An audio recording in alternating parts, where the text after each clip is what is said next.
Delta State Governor Right Honorable Sheriff Oborewori has commissioned the Upper and Lower Erejuwa Road in Warri along several others. The roads include Upper and Lower Erejuwa Road, General Hospital Road, Jamoga Mabiako Link Road, and several others across Ogunu, Owagbuwangwe, and Okere market areas. Speaking at the ceremony, the governor emphasized the importance of peace in sustaining development efforts in the Warri metropolis. He described the roads as vital to trade, commerce, and the state's broader urban renewal goals. Governor Oborewori assured residents of continued infrastructural improvements to enhance safety, security, ease of travel, and productivity. Let me convey my appreciation to the host communities for warm reception and hospitality. My gratitude also goes to your Royal Majesties, chiefs, captains of industry, fathers of faith, community leaders, and other stakeholders that have graced this occasion. I renew my pledge to restore the lost glory of Warri and Evaron. Through the development of infrastructure of the most vital interests and consequence, you can see that the construction of the 3 flyovers and slipways by Julius Berger has reached advanced stage, and hopefully by first quarter of next year, we're able to commission this project. I assure Deltans that our mission to advance Delta State in all phases of physical, economic, and human development is on course. In the weeks and months ahead, we shall be commissioning many more projects across the 3 central districts. Let me use this opportunity to assure all Deltans that the government is in constant liaison with security agencies to tackle the menace of kidnapping and other crimes in the state. Still on Oborewori 2 years anniversary, the Forum of Ex-Presidents General of Isoko Communities has commended Delta State Governor Right Honorable Sheriff Oborewori for his impressive performance over the past 2 years. Speaking after a general meeting in Ole, Forum Chairman Deacon Efedoma Felix described the governor's leadership as visionary and transformational. They praised his commitment to human capital development and effective financial management across the state. They also passed a vote of confidence in his administration and called on all Deltans to support him. Similarly, members of the Delta State Persons with Disabilities in Isoko North have passed a vote of confidence on Governor Sheriff Oborewori as he marks 2 years in office. The group praised his developmental strides and backed his recent defection to the All Progressives Congress APC, calling it a strategic move in line with the MO agenda. In a letter signed by their coordinator, Comrade Simeon Ikota, they urged all Deltans to support the governor's new political direction. Reactions have continued to trail the recent protest in ABRAKA, Ethiopia's local government area of Delta State, as the Delta Online Publishers Forum and other well-meaning Nigerians have condemned what they described as the brutal use of force by the Nigerian army against peaceful protesters.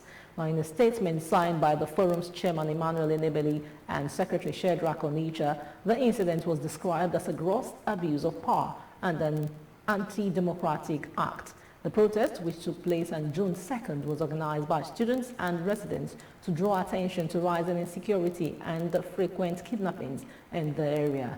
A report laid via a voice note stated that security personnel were deployed to disperse the demonstrators. The situation turned violent, with viral videos circulating on social media allegedly showing security officers pushing protesters and firing shots into the air to disperse unarmed civilians.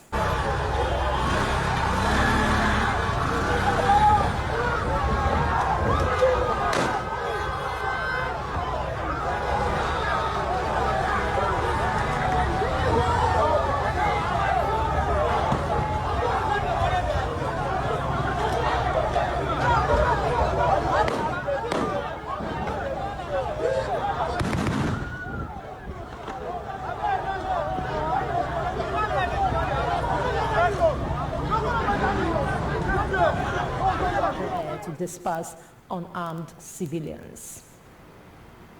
We are now being joined live by the Police Public Relations Officer SP Bright Edafe. Good evening and welcome to the news. Good evening. Thank you for having me. All right, quickly, can you give us a first-hand account of the events that led to the protests in ABRAKA? Well, I cannot say I know of the event that led to the protest. They only say they are protesting because they feel that there is increased rate of kidnapping in ABRAKA, which the command is not so in agreement with. Yes, there are isolated cases of kidnapping in ABRAKA, but it is not as much as they are trying to say that if they are escalating it, or we will continue to do our best to see that ABRAKA, Everest, and the entire Delta State is safe. At what point can you say a kidnapping incident has escalated to warrant a protest in the community? Come again, I didn't get that. You talked about not the way they are escalating it. So I'm asking, at what point can one say kidnappings in an area has escalated for people to call for protest in an area?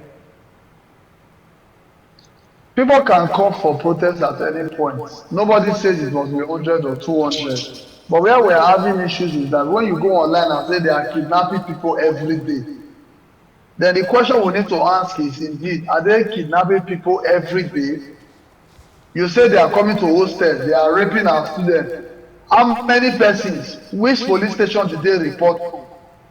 So we are not actually debunking it. We are just trying to say we should stop over-escalating and exaggerating some of these issues. But that's not the bone of contention. The bone of contention is that indeed there was protest, and we did our best to see that we talk to these protesters and disperse them. All right, there's a viral video in circulation, and we saw the use of, at some point, force by some security officers, and of course some retaliation there by some protesters. What warranted the use of force by security operatives, including reports of gunshots being fired into the air? If you check that report thoroughly, you will find out that they never alleged that the police shot. I'm not going to say they alleged on the video, but you have to check that video very well. They never alleged that the police shot. Police did not shoot at anybody. Secondly, till now, to this very moment, we have not seen any person that was accidentally shot, as they are saying. Till now, there's no name, there's no place, or any person that seems to have been injured or shot during the protest. All right, although we saw some pictures there, and some persons said that it was like a shot in the air, not like directly fired at, and probably maybe a misfire somewhere. But then, how did the security forces come into the scene? Were they authorized? I'm talking about the military presence. There were also this case that the military was present at the scene. Who authorized the military presence at the protests? Or what? How am I supposed to get answers to that? The military, they are not answerable. It is not the police that deploy them.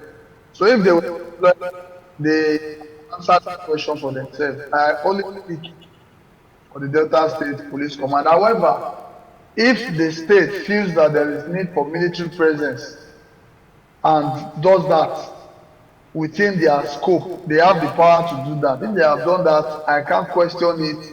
And I cannot defend it because it is not I or the command who deployed military.